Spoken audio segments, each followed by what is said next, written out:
teater ini kan bisa dibilang sebagai cabang kesenian yang boleh dikata cukup rumit lah ya, dibilang cabang kesenian yang lain daripada cabang kesenian yang lain. Jadi kalau musik mungkin lebih simpel dan proses komersialisasinya juga berjalan sedemikian rupa. Yang mau tahu teater lewat unit-unit kegiatan mahasiswa, itu saya lihat masih banyak. Masih banyak ya? Masih banyak, gitu. Masih banyak orang yang mau tahu gitu ya, mau mengenal. Bahkan misalnya yang menonton tetap mempertahankan apa yang sudah ditinggalkan oleh teman-teman komite sebelumnya. Gitu. Jadi kita bahkan tidak ada yang kita perlu ubah-ubah gitu ya. Prinsipnya, tapi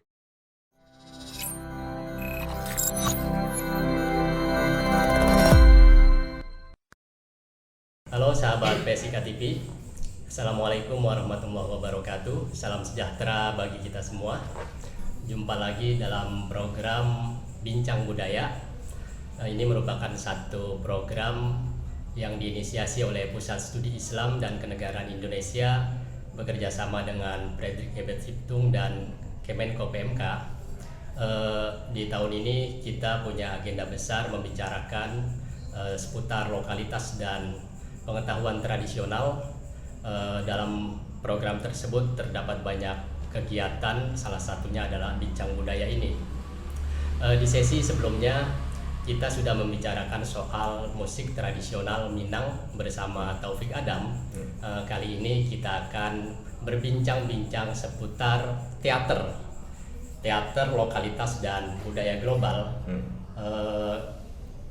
Sebagaimana kita ketahui bahwa di dalam kurikulum nasional seni budaya itu merupakan salah satu mata pelajaran wajib yang harus diajarkan kepada seluruh siswa, dan di situ ada beberapa cabang yang harus diajarkan kepada siswa di sekolah seperti musik, tari, teater, dan seni rupa.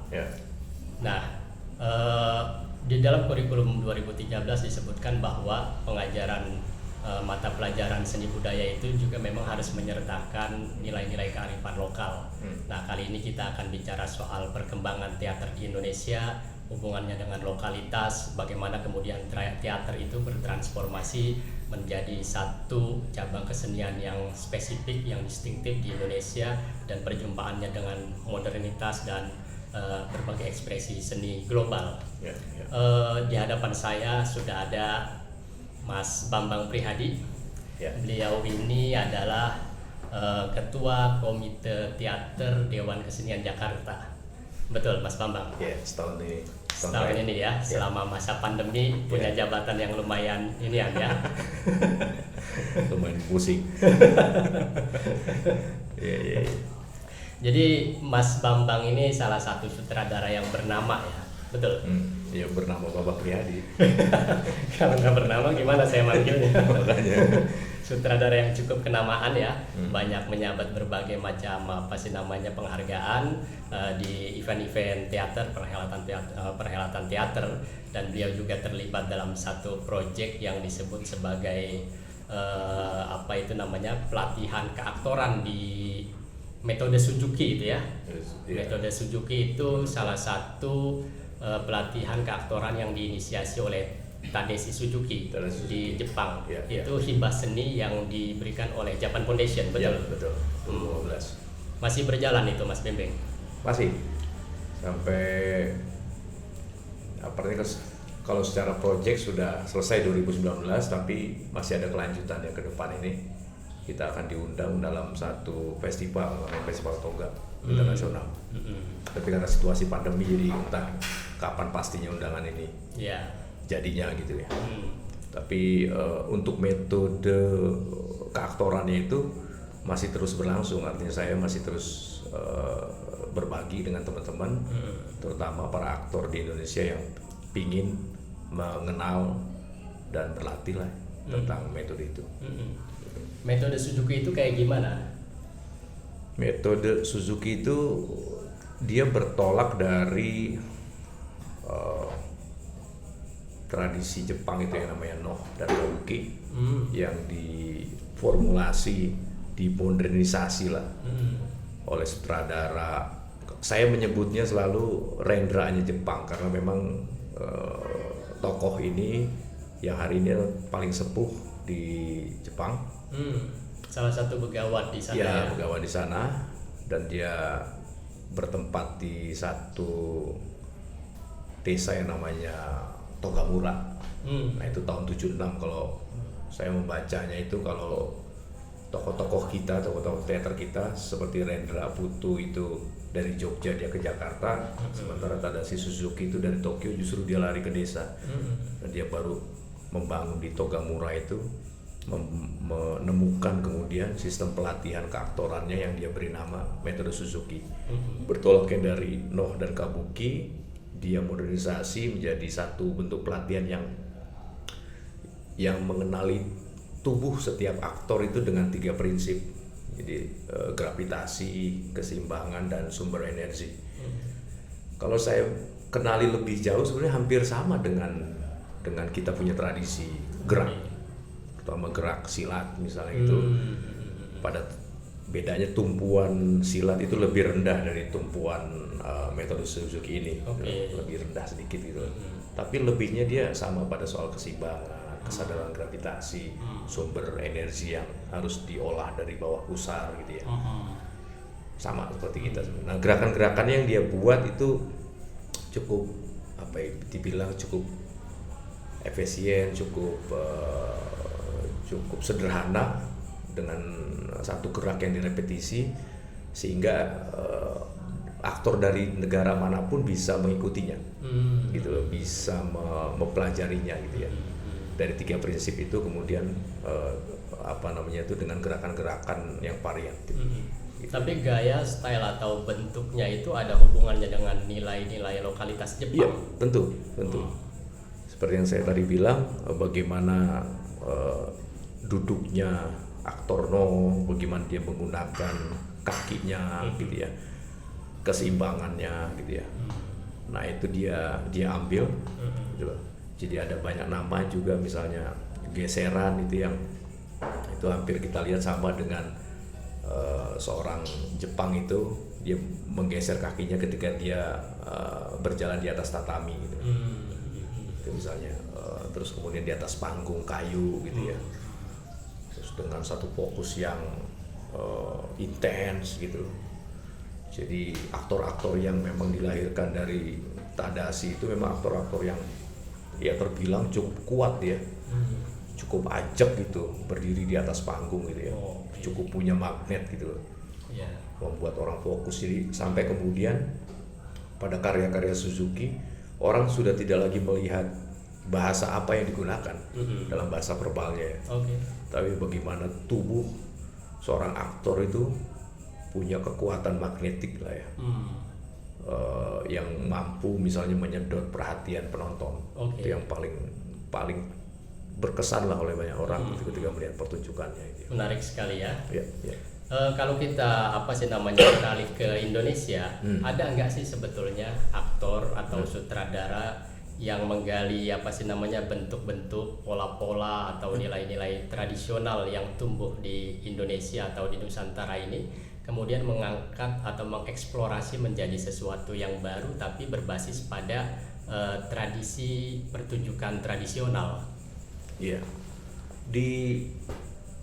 Sebetulnya menariknya gini ya, perkembangan teater modern di Indonesia ya.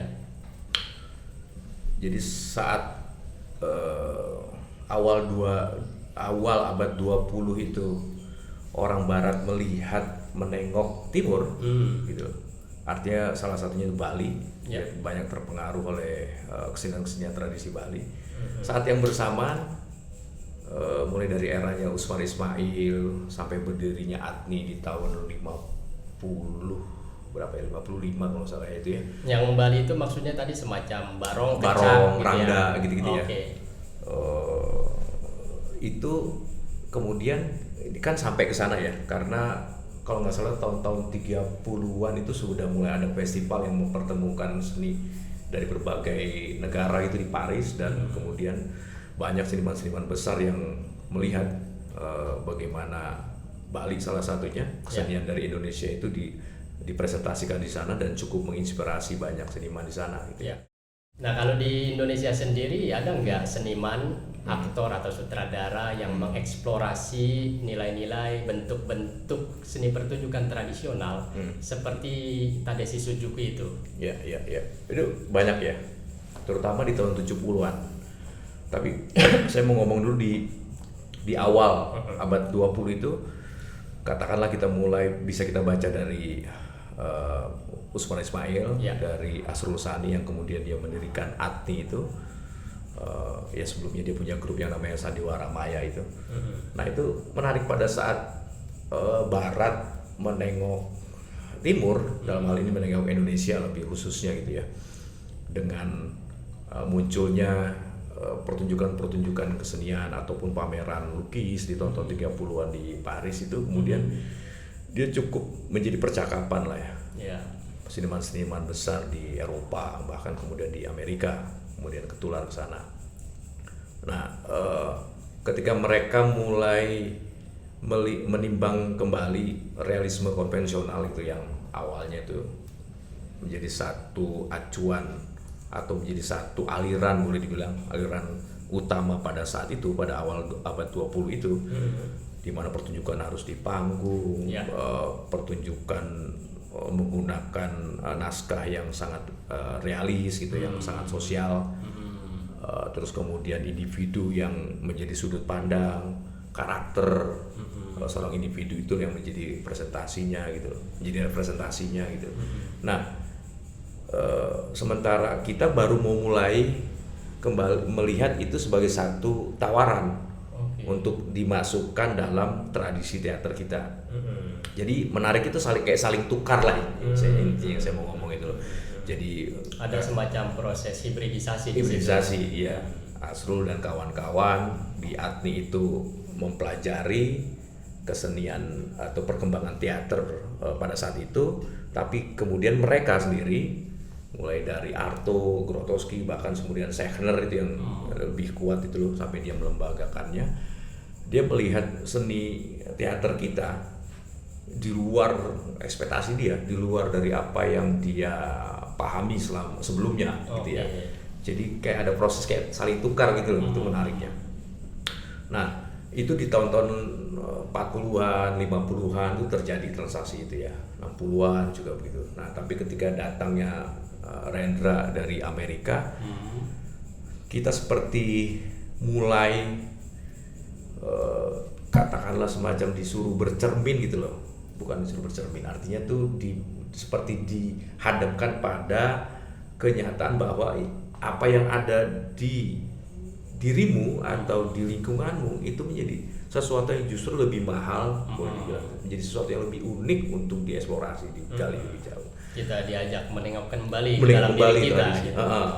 Maka tahun 60-an akhir ketika tim berdiri itu kan kemudian disambut oleh wacana itu, oleh pemikiran-pemikiran itu. Di tahun 70-an akhirnya kita dengar Putu menggali seni rupa Balinya, gitu. Terus kemudian Arifin Senur menggali kecerbonan lewat sintren, gitu, tarling, gitu kan. Terus kemudian Mas Nano, Rian Tiarno itu kemudian dia berkeliling konon ke daerah-daerah menimbang Brecht, gitu kan, dengan melalui pertunjukan-pertunjukan tradisi di Indonesia, gitu ya.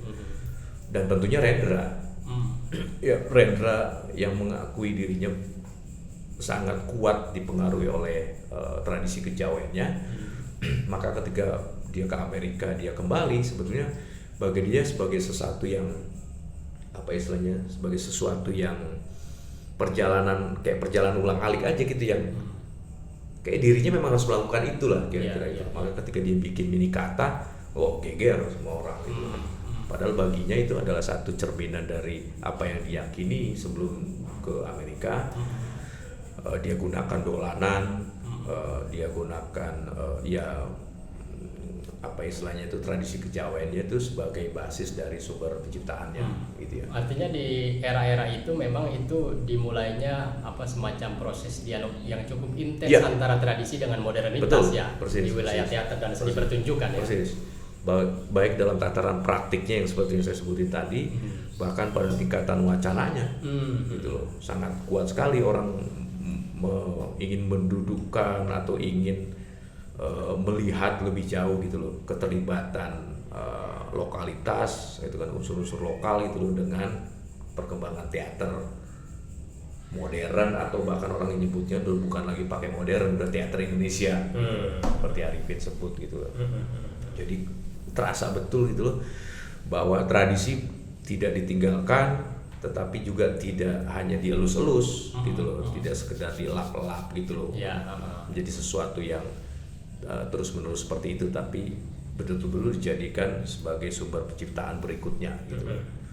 Oke, sebelum insan teater kita itu merumuskan apa yang disebut sebagai teater Indonesia yang berbasis pada dialog tradisi dan modernitas itu, kemudian menjadi definitif seperti sekarang ini, kita sendiri kan sebetulnya di masa silam punya banyak khasanah teater, baik yang berbasis pada tradisi rakyat maupun tradisi istana kan ya.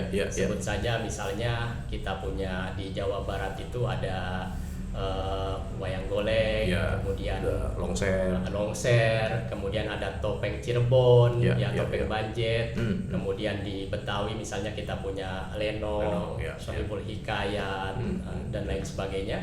Di Sumatera ada Randai, Dul Muluk, dan lain sebagainya. Masih banyak lagi di berbagai wilayah di Indonesia.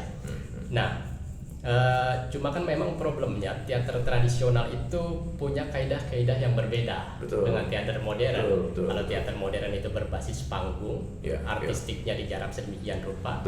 Kalau teater tradisional biasanya banyak yang bersifat spontanitas dan dipertunjukkan di berbagai venue yang terbuka gitu. Nah, bentuk-bentuk artikulasi seni teater tradisional itu saat ini masih dilestarikan oleh komunitas-komunitas kesenian di Indonesia. Dan bagaimana kemudian dia membangun dialog dengan perkembangan teater modern?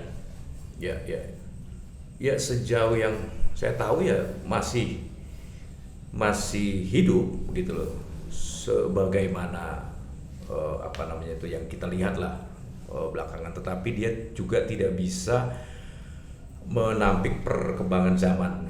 Pengertian tuh, kalau dulu dia misalnya dipertunjukkan atau ditampilkan, dipentaskan untuk satu kebutuhan tertentu misalnya ya, untuk kebutuhan syukuran misalnya atas panen atau untuk sebuah upacara tertentu lah intinya ya. Tapi kan makin kesini dia punya kemudian dipersempit menjadi kepentingan tertentu, dan kepentingan yang boleh dibilang kepentingan yang pragmatis gitu. Ada beberapa yang coba beradaptasi dengan dia memendekkan durasi pertunjukan, dia terusnya menyimpelkan cerita misalnya gitu kan. Ada yang memang sulit dia untuk bertahan, ya kan, untuk beradaptasi. Artinya dia masih di tempat yang sama, di waktu yang sama gitu kan, yang kemudian diarahkan untuk misalnya kebutuhan wisata misalnya gitu ya. Jadi sebagai dirinya yang dahulu kala itu emang ya boleh dibilang kita sulit untuk menemukan itu, karena memang dia hidup di zamannya kan. Katakan kalau hidup hari ini dia hanya sebatas misalnya untuk meriwayat ingatan kolektif misalnya untuk kebutuhan wisata, atau misalnya kalaupun ada yang mampu adaptasi dia hanya pada kebutuhan tontonan tertentu gitu ya. Artinya dalam beberapa hal memang bentuk-bentuk teater tradisional ini mengalami proses komodifikasi ya. Persis. Menjadi satu wahana hiburan. Persis. Seperti ketoprak, dalam jemblung, kentrung ludruk dan lain sebagainya. Tapi terlepas dari itu, apakah bentuk-bentuk teater tradisional seperti itu yang saat ini tetap dipentaskan, apakah masih tetap membawa nilai-nilai kearifan lokal di dalamnya? Persis, masih kearifan lokal atas atas misalnya kesadaran pada lingkungan, pada kemanusiaan, pada misi kehidupan yang lebih baik itu tetap dia pertahankan gitu kan. Apa yang leluhur katakanlah tanamkan, terus wasiatkan, dia tetap terus bawa. Tapi sekali lagi dengan berlangsungnya atau berjalannya waktu gitu kan, ya ada banyak hal tentunya yang tidak bisa dia tampik misalnya gitu kan.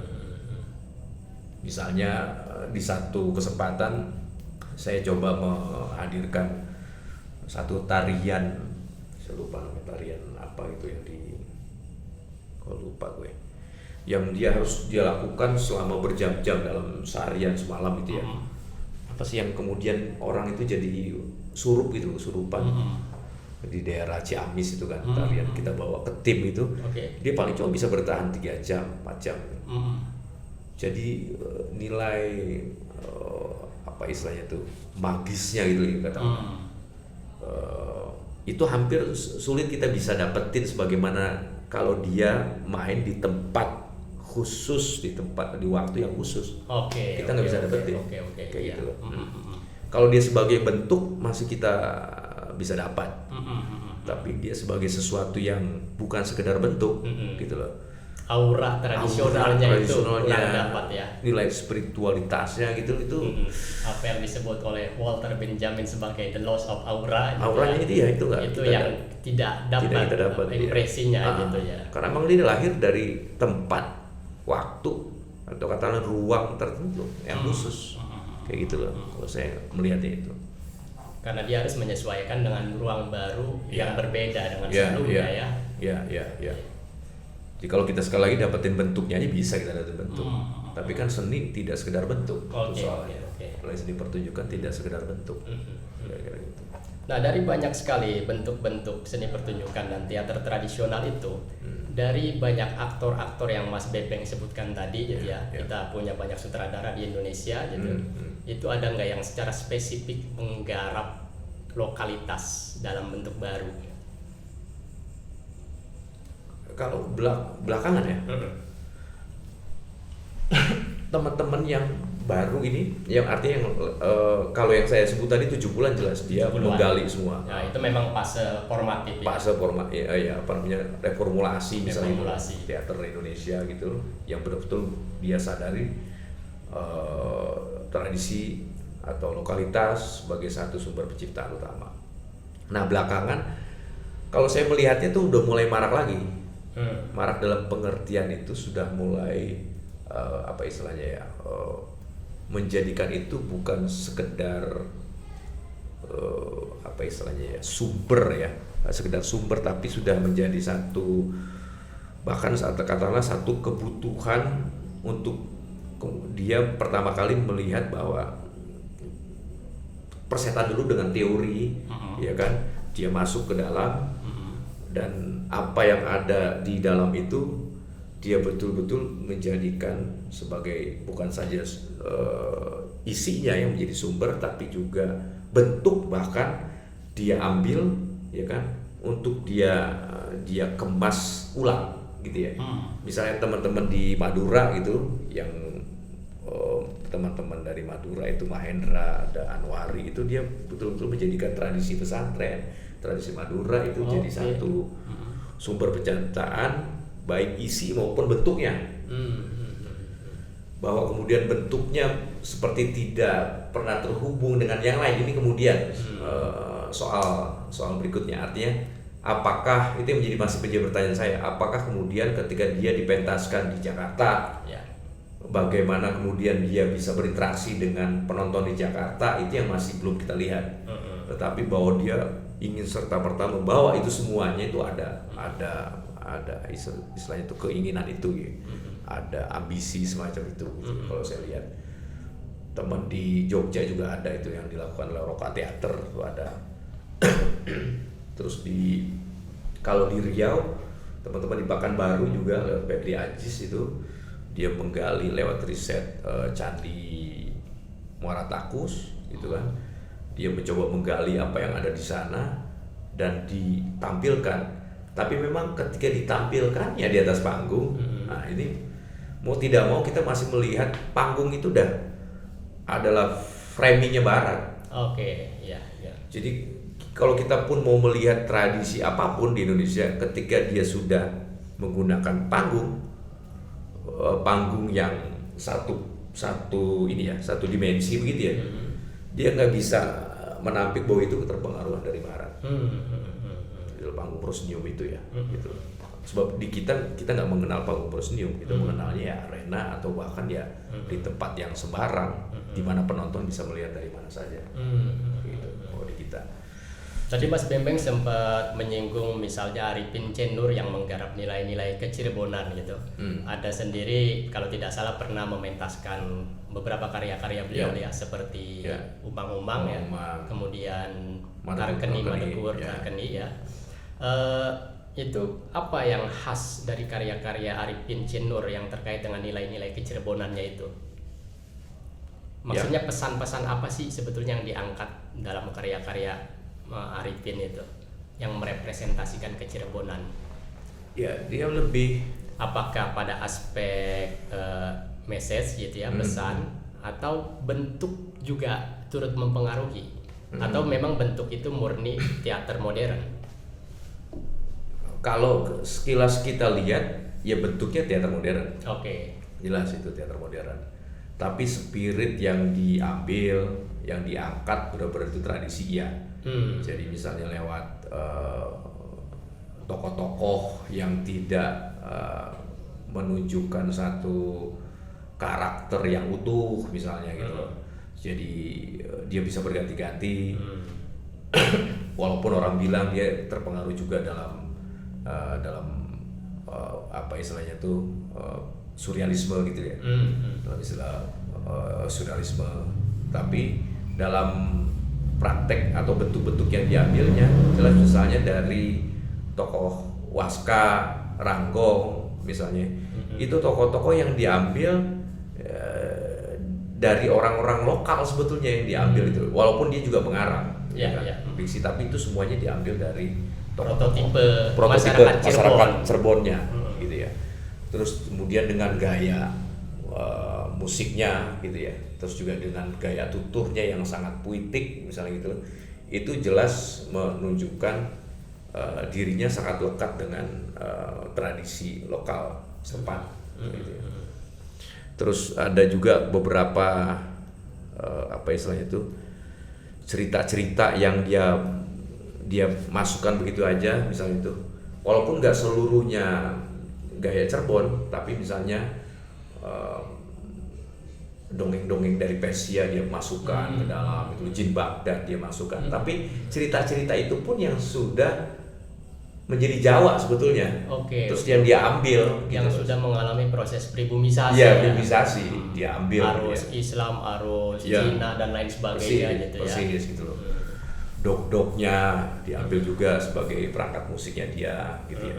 Itu diambil semua sama dia. Jadi rasa pesisir misalnya, kalau pertanyaan itu Cirebon itu sangat kuat.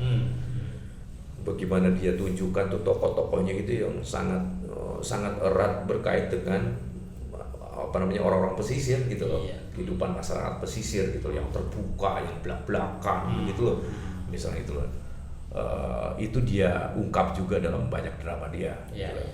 Jadi Arifin memang termasuk penulis naskah yang orang banyak bilang gitu cukup sukses lah istilahnya itu mengindonesiakan. Jadi udah tidak bisa kita lihat lagi itu ini naskah gaya apa namanya itu gaya Barat atau gaya penulisan Barat atau gaya penulisan Indonesia zaman dulu. Jadi dia cukup berhasil, orang bilang itu memadukan itu, melebur itu gitu ya, kayak gitu loh. Kalau kayak Rendra yang khas apa? Khas kalau saya melihatnya kekhasan di Rendra itu pada beberapa, kalau saya melihatnya beberapa fase, karena pertunjukannya hampir hampir semuanya sama. Kalau di Rendra itu, kalau di Arifin kita bisa melihat sama. Karakternya sama, gaya naskahnya, gaya pertunjukannya itu sama. Brehnya cukup kuat. Terus kemudian gaya teater tradisinya itu yang bisa ulang-alik dari satu karakter ke karakter berikutnya itu sangat kuat. Kalau di Rendra kita melihat beberapa fase gitu loh, fase yang waktu dia baru pulang dari Amerika atau sebelum dia ke Amerika dengan naskah-naskah atau dengan pertunjukan-pertunjukan yang berbasis naskah well made play naskah gaya barat gitu ya. Terus kemudian setelah dia pulang dari Amerika, dia menggunakan pertunjukan tidak menggunakan naskah.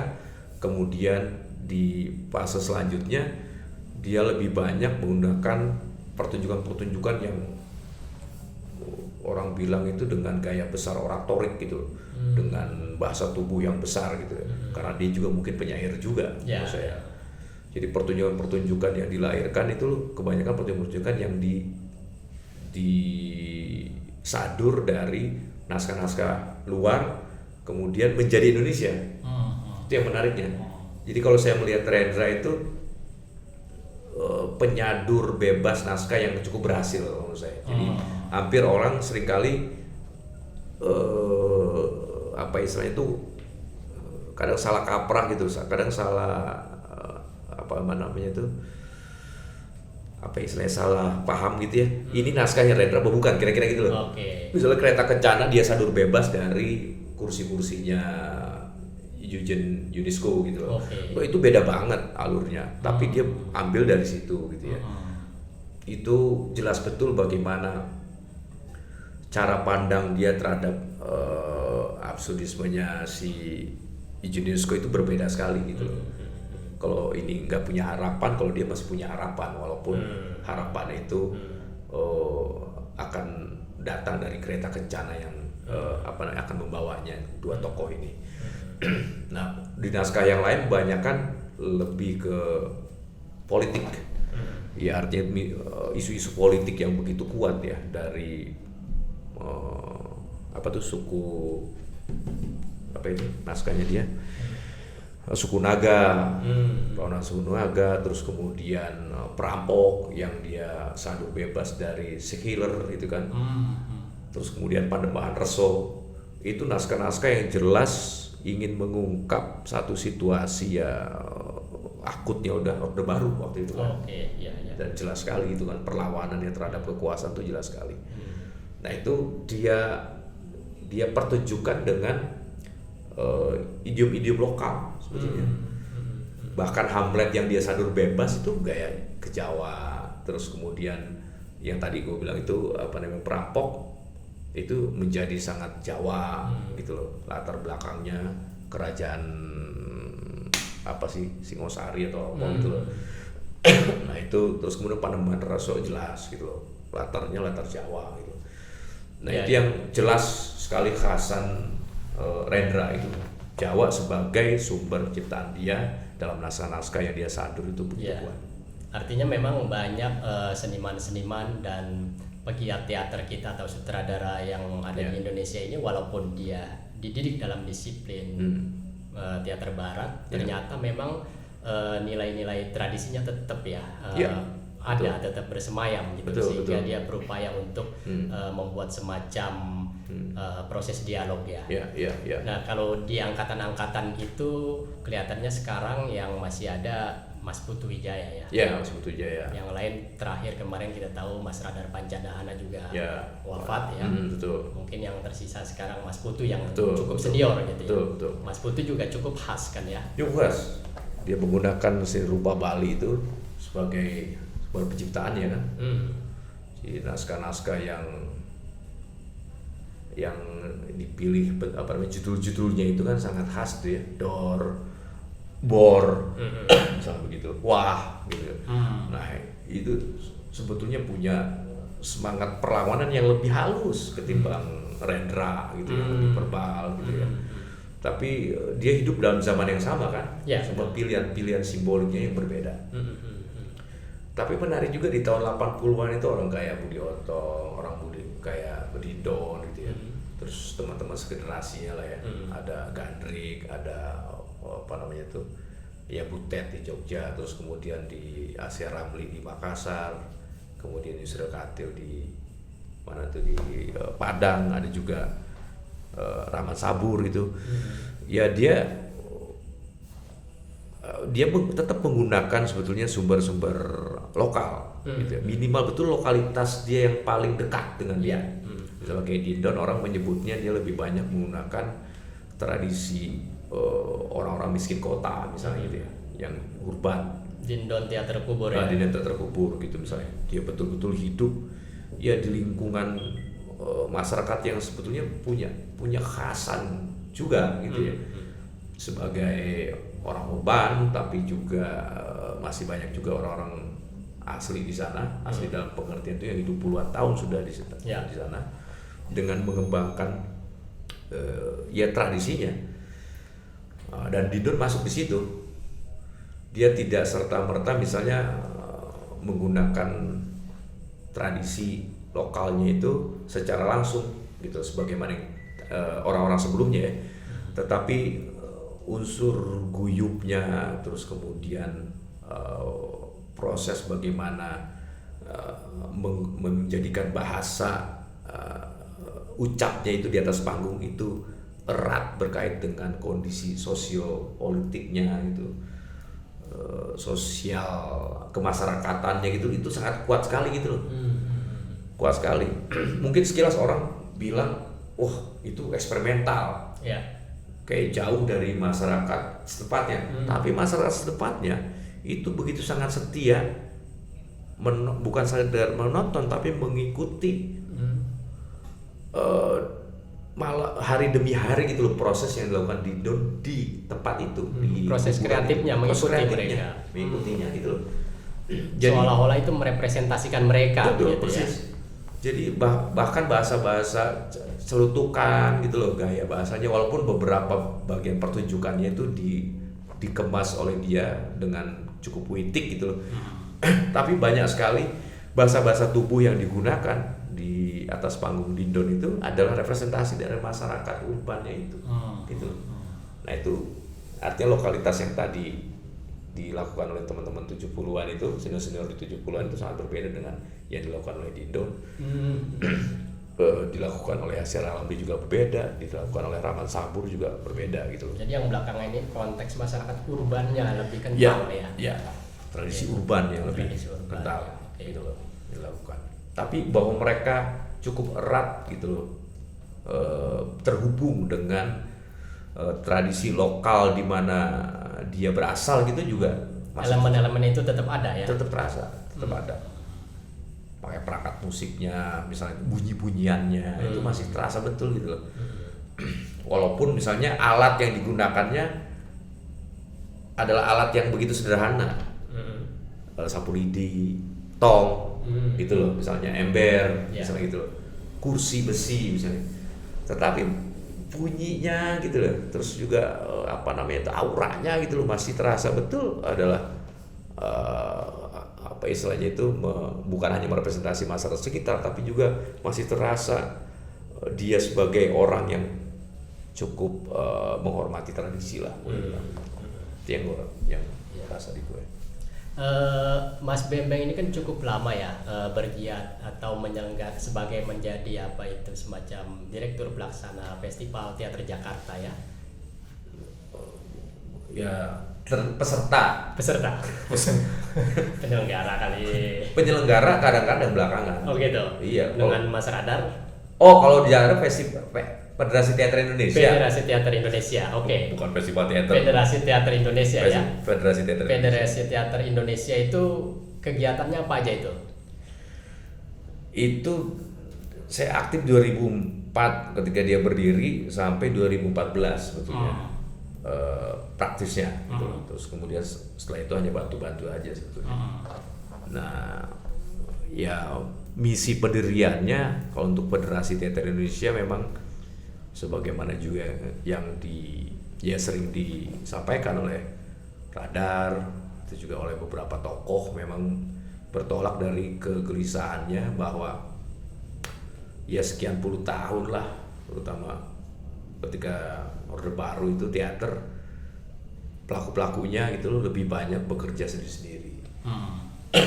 Maka dia menginisiasi satu perhimpunan gitu ya, teater yang nasional ini. Bagaimana sebetulnya dia bisa jadi wadah untuk atau payung besar lah ya bagi para pelaku teater di Indonesia. Yang urusannya bukan soal artistik tapi yang non artistik. Jadi berkait dengan bagaimana dia teater dalam hal ini terfasilitasi dengan baik, terkoneksi dengan baik, gitu, pembinaan SDM, ya, terbina dengan baik secara sistematik, misalnya gitulah. Bagaimana semua stakeholder yang ada di dalamnya itu saling terhubung, gitu, saling membantu. Niatan itu sebetulnya, gitu, karena nggak semua orang teater juga kan bukan hanya mau mengurus, tapi juga bisa mengurus, dan juga waktunya, gitu kan, sulit untuk mengurus hal-hal di luar konsentrasi dia ngurus karya kan, gitu ya. Jadi butuh lembaga lah yang resmi yang bisa membantu, gitu loh, mengurus hal-hal yang non artistik. Niatnya itu sebetulnya.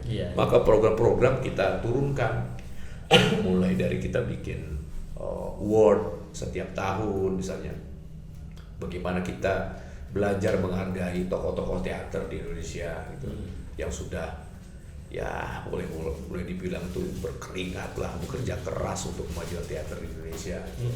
Maka tahun 2005 akhir 2006 awal lah, kemudian kejadiannya kita mulai membuat malam penghargaan untuk Rendra. Terus kemudian 2007 kalau nggak salah itu Mas Putu Wijaya, terus kemudian Nano, sampai kemudian terakhir itu beruntun lah itu ya. Tiap tahun itu ada Wisran Hadi, ada apa istilahnya itu waktu itu Rahman Arge, Saini KM, sampai kemudian terakhir 3 wanita yang bagi FTI cukup kuat lah sebagai pelaku teater di Indonesia yang cukup punya pengaruh, gitu ya.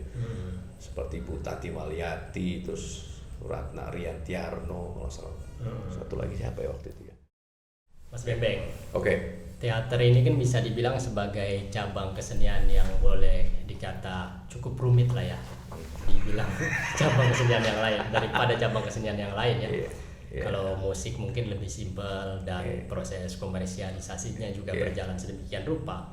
Kalau teater ini kan seluruh komponen seni tergabung di situ ya. Dia melibatkan banyak orang, properti, setting panggung, konsep artistik dan lain sebagainya.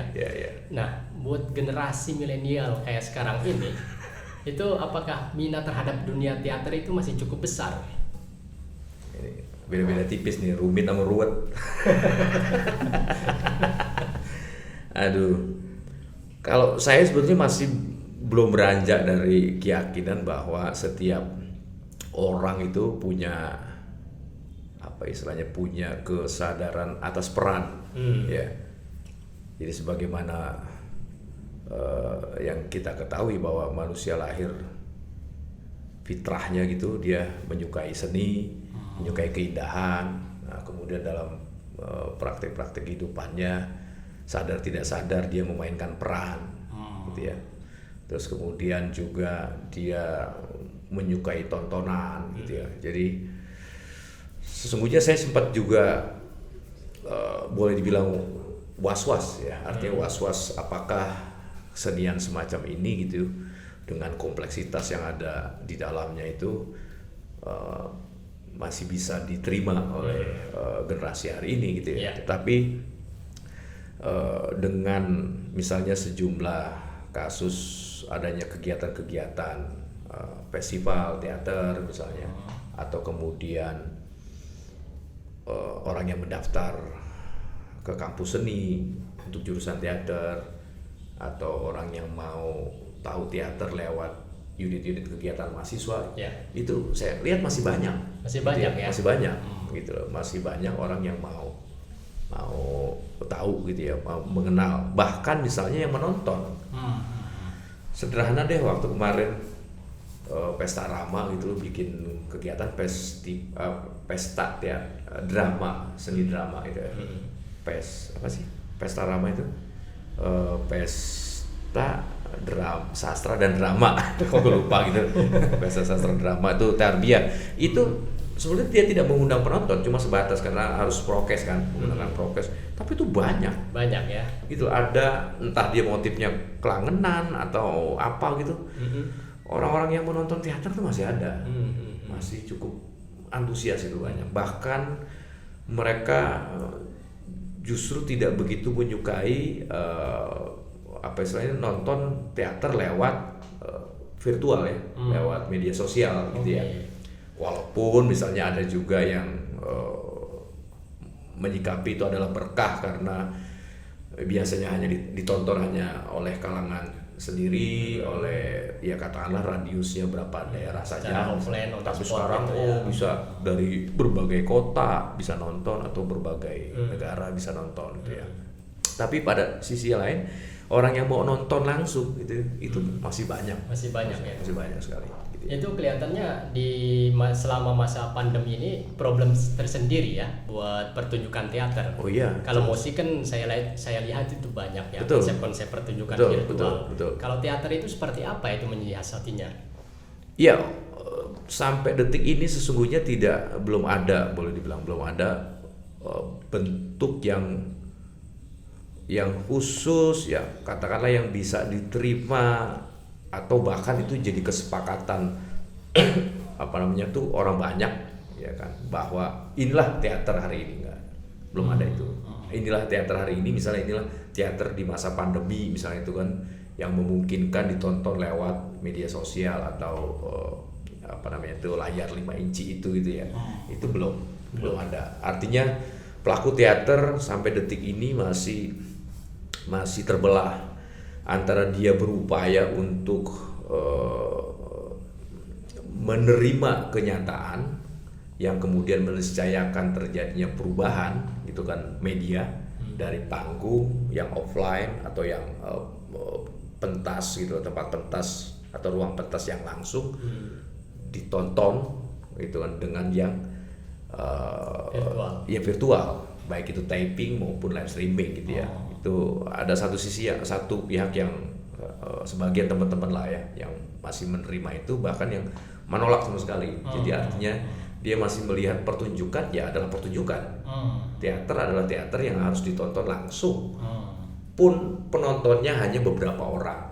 Pun penontonnya ya harus menyesuaikan dengan aturan prokes hari ini misalnya gitu.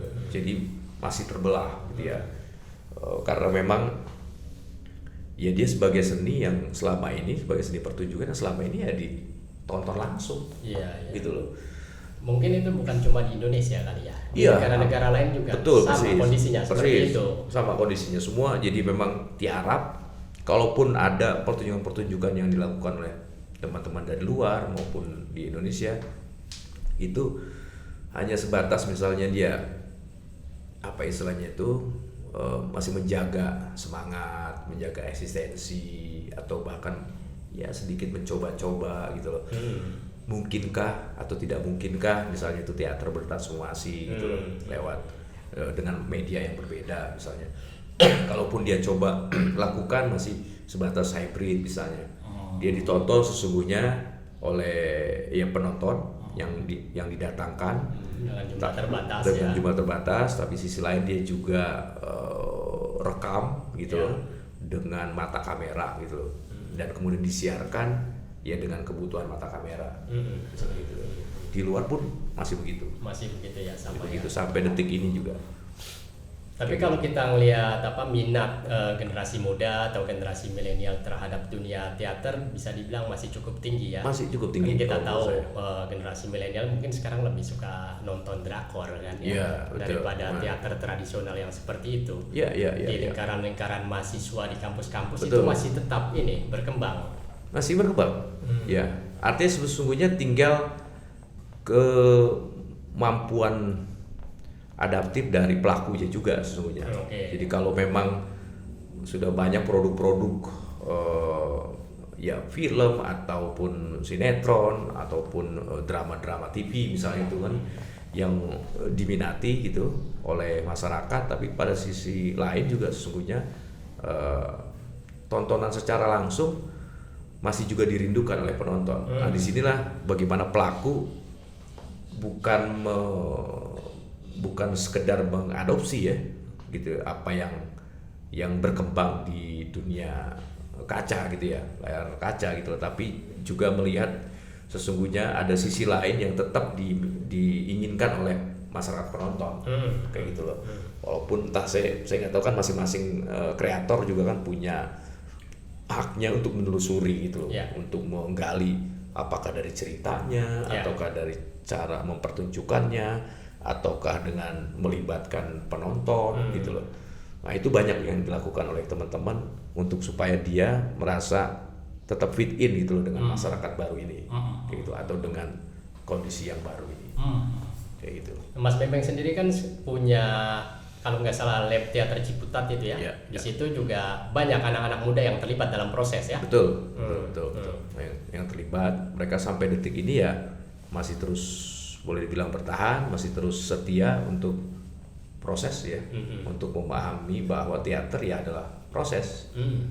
Artinya satu proses yang harus dilakoninya gitu loh. Entah itu proses dalam pengertian praktek, dia berlatih, terjadwal, juga proses dalam pengertian yang non praktik, artinya juga melihat teater sebagai satu entitas yang dia perlu diketahui langsung oleh masyarakat, harus langsung bersentuhan dengan masyarakat. Dia juga membutuhkan nutrisi dari pihak-pihak lain ataupun program-program yang katakanlah sifatnya riset dan seterusnya. Nah itu kan bagian juga dari proses-proses, misalnya gitu ya. Jadi bagaimana mungkin kita bilang, oh masyarakat suka atau masyarakat harus suka.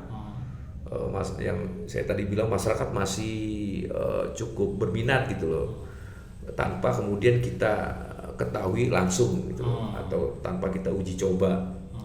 Makanya misalnya Lab Teater Ciputat seringkali punya program yang diturunkan dari satu misinya, itulah seni untuk masyarakat. Kita menjemput masyarakat gitu loh. Artinya melibatkan masyarakat dalam masyarakat. Proses. Betul, secara proses gitu loh. Entah misalnya baik secara personal saya misalnya dengan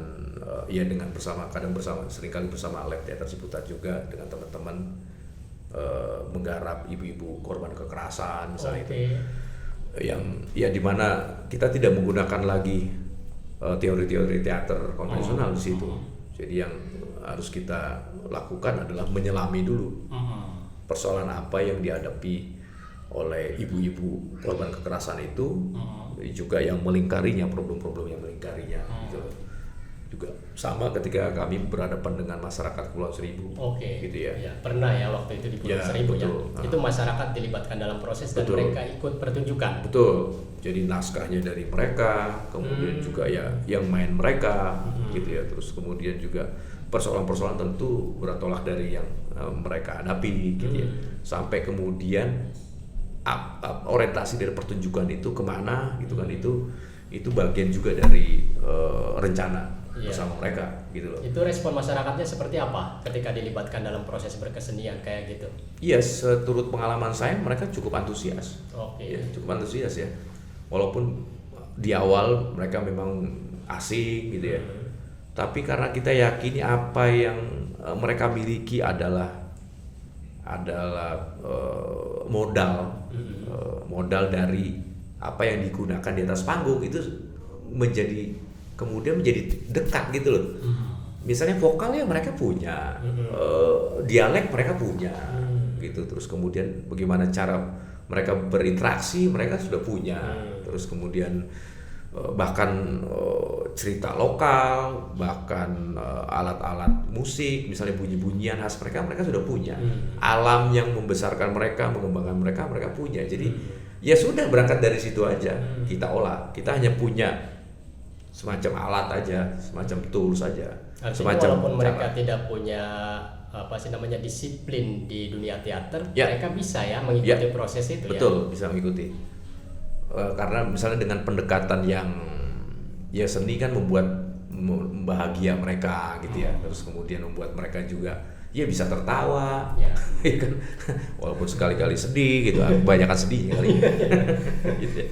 Tapi ketika mereka yang ini secara umum, ketika mereka dilibatkan, berpartisipasi gitu ya, mikirin, terus juga terus juga untuk ngasih ide gitu loh, bahkan sampai berpartisipasi pada waktu, pada apa yang mereka punya, mereka bawa makanan dan seterusnya, itu mereka merasa ada di situ, merasa memiliki gitu. Jadi disitulah sebetulnya teater bertemu dengan masyarakatnya, Kayak itu loh kalau bagi saya itu. Jadi mereka tidak sekedar jadi alat sutradara atau jadi ada alat ide atau konsep dari sebagai sumber inspirasi, iya, tidak sekedar dan itu lain sebagainya, tapi mereka juga terlibat di Dilibatkan. situ ya. Dan bahkan karena etika kita ketika kita datang ke satu tempat komunitas misalnya selalu saja memosisikan diri sebagai orang di belakang, jadi mereka merasa juga ada di situ, mereka nyaman, merasa nyaman karena selalu kita bilang kita hanya cuma jadi alat doang ya, alat untuk mempertemukan kalian. Itu wasilahnya lah istilahnya, lebih kerennya gitu ya. Ya hanya mempertemukan itu aja udah, dan akhirnya jadi sutradaranya mereka, penulis naskahnya mereka, yang bahkan ngedesain poster apa segala macam mereka, mereka senang, gitu loh, mereka antusias diakui keberadaannya, gitu loh. Nah itu selalu kemudian kita jadikan pintu masuk untuk kemudian membicarakan hal-hal yang lain. Nah, teater kemudian jadi apa nih di sini? Apakah mereka akan tempuh sebagai profesi atau ini sebagai alat untuk mempertemukan kepentingan-kepentingan yang lain atau menyuarakan isu-isu tertentu misalnya gitu Pak. Nah itu kemudian itu bisa kita jadikan pintu masuk bersama mereka untuk ngobrol lanjutannya lah. Iya. Nah Mas Bempeng sekarang itu kan di Dewan Kesenian Jakarta sebagai ketua komite teater ya. Iya. Program-program apa sih namanya teater keliling ke tengah masyarakat itu ada juga di Dewan Kesenian. Ya, insya Allah. Jadi saya sama teman-teman selalu bilang bahwa kita akan tetap mempertahankan apa yang sudah ditinggalkan oleh teman-teman komite sebelumnya, gitu. Jadi kita bahkan tidak ada yang kita terlalu ubah-ubah gitu ya, prinsipnya. Tapi kemudian pada kembangannya istilahnya gitu.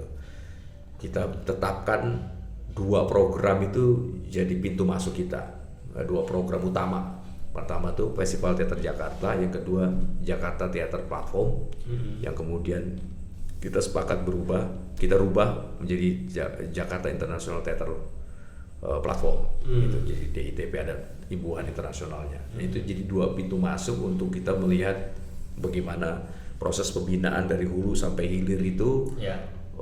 Benar-benar apa istilahnya itu terukur, terencana gitu ya. Dan bagaimana juga Dewan Kesenian dalam hal ini komite teater ada di situ gitu loh, bertanggung jawab di situ gitu. Bukan hanya itu senapas dengan Undang-Undang Kemajuan Kebudayaan. Betul, Undang-Undang Kebudayaan dan bahkan juga Ingup Gubernur, bagaimana keinginan gubernur untuk melakukan aktivasi ruang publik gitu ya. Sebagai apa namanya itu ruang kreatif gitu loh, atau ruang atau media yang bisa mempertemukan kreativitas masyarakat di hampir setiap kelurahan misalnya. Nah itu ketemu, maka kita juga menguatkan proses lanjutan di Pulau Seribu misalnya gitu loh. Jadi akan lebih banyak ke depannya program-program yang terlihat sekali melibatkan atau bahkan dia digelar di wilayah-wilayah Jakarta, gitu loh. Bahkan mungkin di kampung-kampung akan terasa gitu, dan sementara di timnya sendiri hanya beberapa saja, atau katakanlah hanya 2 itulah puncaknya gitu, puncaknya FTJ kita akan gelar di tim, juga puncaknya Jakarta International Theater Platform ya di tim, tapi selebihnya itu udah akan lebih banyak tersebar. Jadi proses sampai ke situ, sampai ke DITP, proses sampai ke FTJ yang puncaknya itu yang kita sebut Lebaran Teater Jakarta, Lebaran Teater orang Teater Jakarta itu semua banyak kan di wilayah-wilayah.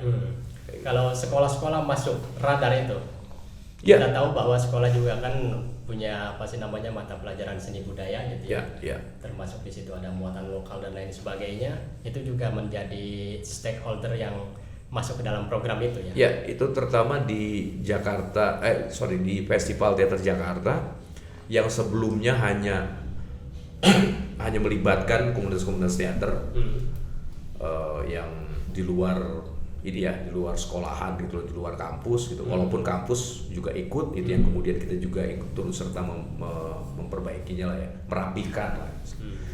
Nah, juga kemudian Festival Teater Jakarta kita akan buat jadi semacam pertemuan semuanya, jadi semacam etalase dari pertumbuhan teater Jakarta gitu ya. Jadi selain yang umum juga hadir yang sekolah, terbaiknya akan tampil di situ, terbaiknya kampus akan tampil di situ. Terus kemudian terbaiknya dari teater tradisi, dalam hal ini katakanlah Lenong misalnya, itu bisa yang terbaiknya nanti akan tampil di situ di puncaknya. Jadi selain dia mendorong lahirnya komunitas teater yang profesional, tapi pada saat yang bersamaan dia juga jadi etalase dari pertumbuhan sejumlah teater-teater gitu dari berbagai kategori. Bahkan teater anak yang terbaik itu akan dimunculkan di situ. Gitu. Ada juga ya teater anak ya. Ada. Ini yang kita niatkan memang supaya pertumbuhan satu dengan yang lain itu bisa kita saling lihat gitu, bisa kita saling support gitu loh, sama lainnya. Itu yang kita harapkan itu. Artinya ada proses kaderisasi, regenerasi dan sebagainya ya. Ya. Nah, baru kemudian kalau di Jakarta International Theater Platform ya kita harapkan sih sebetulnya yang itu semacam jadi ruang lanjutannya sebetulnya. Ruang pendadaran profesionalnya lah kira-kira gitu. Jadi kita inisiasi di situ pertemuan produser, kemudian juga grup-grup yang notabene berangkat dari FTJ yang terbaik ini kita pertemukan dengan kelompok teater yang lain lewat pendekatan kolaborasi. Misalnya kita hadirkan juga buat jadi pembanding lah teater dari luar kota atau dari luar Indonesia, luar negeri gitu. Mas Bembeng, Yuk. Dari tadi kita udah bicara ngalor ngidul nih soal aktivisme para pelaku teater di Indonesia. Kalau kita misalnya beralih ke wilayah yang lebih makro gitu ya, menyangkut kebijakan pemerintah, karena pemerintah juga sebetulnya memang sudah diamanatkan oleh Undang-Undang Pemajuan Kebudayaan untuk memajukan seni budaya di Indonesia, termasuk teater.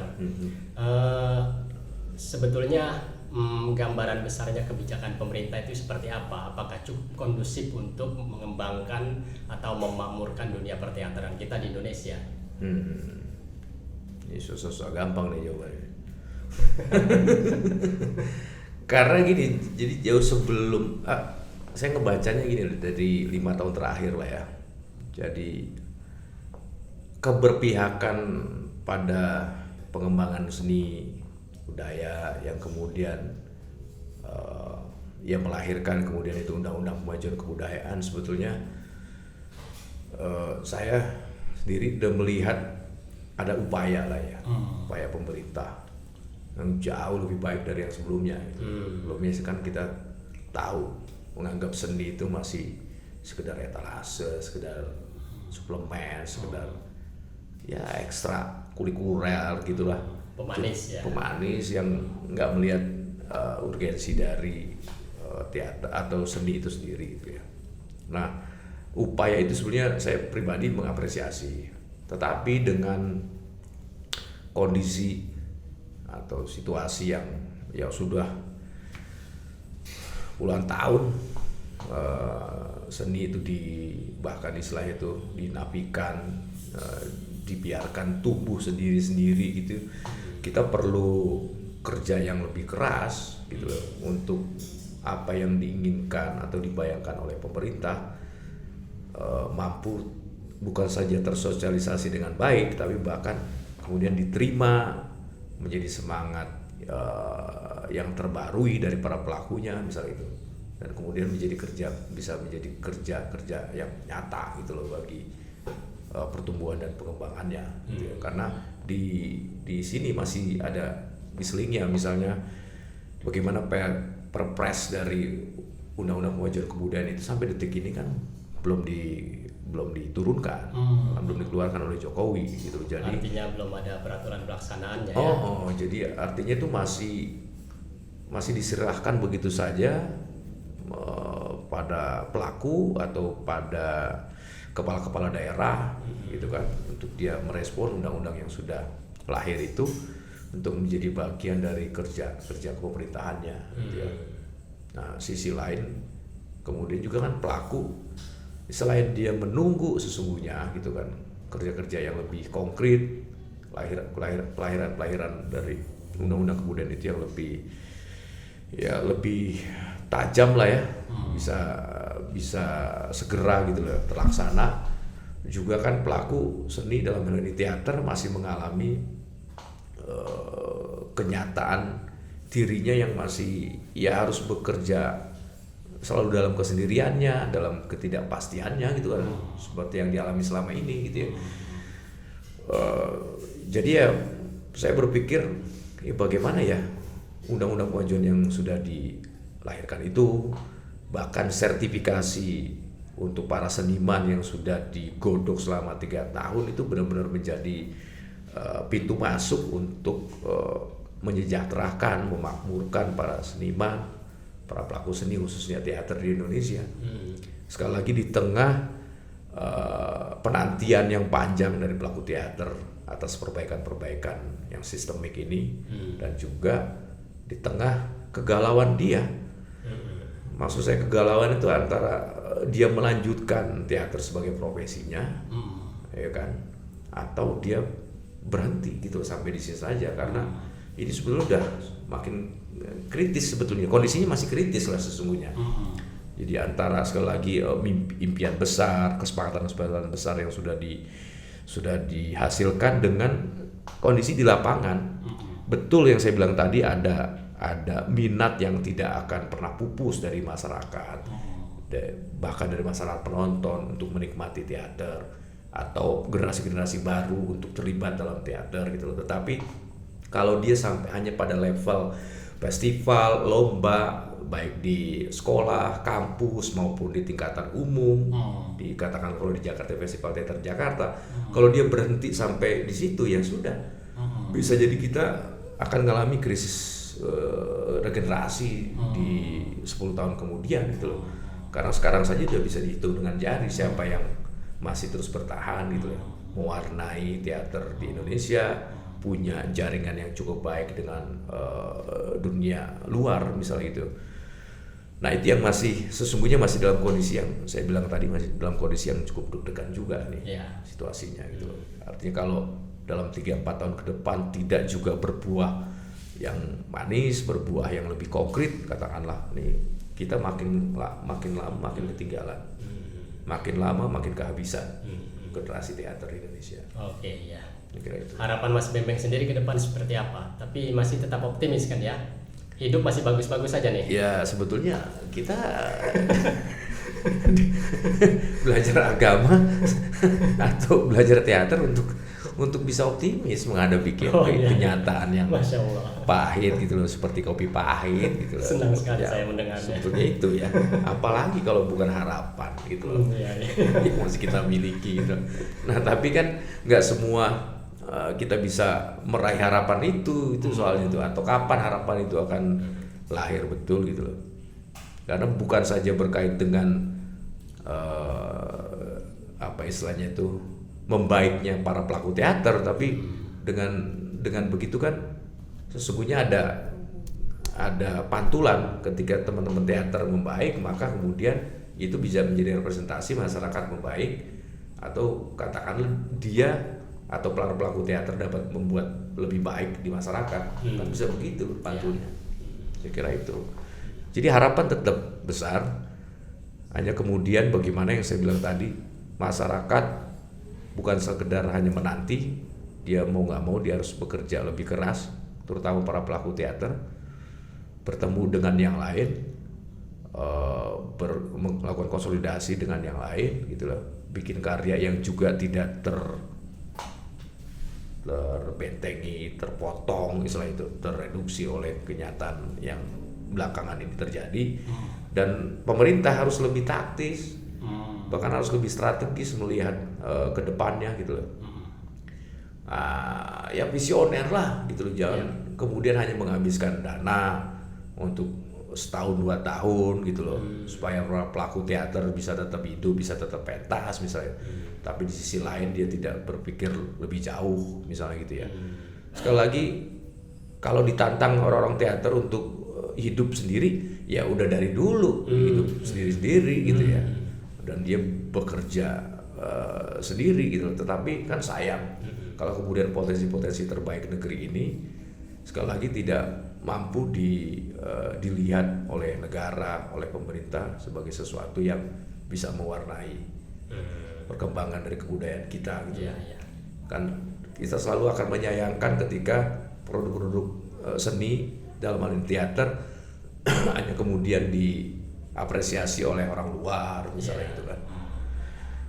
Baru kemudian pemerintah atau negara merasa kecolongan, ya kan, ketika itu sudah diambil orang luar gitu, itu kan selalu jadi lagu lama keroncong dulu gitu ya.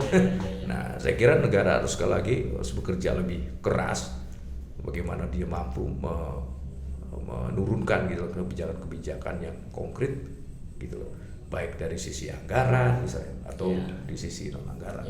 Artinya memang kita harus punya semacam peta jalan pengembangan seni budaya yang jelas ya. Ya, karena tidak bisa ditampik itu jadi aset bangsa ini. Jadi sejak dulu kan, dari Sabang sampai Merauke, ya seni pertunjukan kita yang boleh dibilang paling banyak, paling kaya, sangat kaya, gitu loh.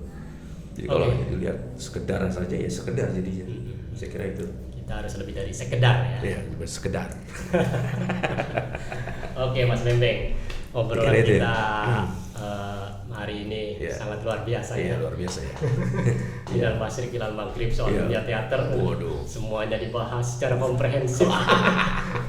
Dahsyat sekali perjumpaan kita hari ini ya. Dahsyat sekali pertanyaan-pertanyaan Anda ya. Walaupun saya banyak lupa ya. Maklum ya, udah berusia. Oke, sahabat Pesika TV, perbincangan kita dengan Mas Bembeng sudah sangat luas ya, dibahas tadi seluk-beluk dunia teater di Indonesia. Nanti kita akan berjumpa lagi di program Bincang Budaya berikutnya. Stay tune terus di Pesika TV. Saya akhiri perbincangan hari ini sampai di sini. Assalamualaikum warahmatullahi wabarakatuh. Waalaikumsalam warahmatullahi wabarakatuh.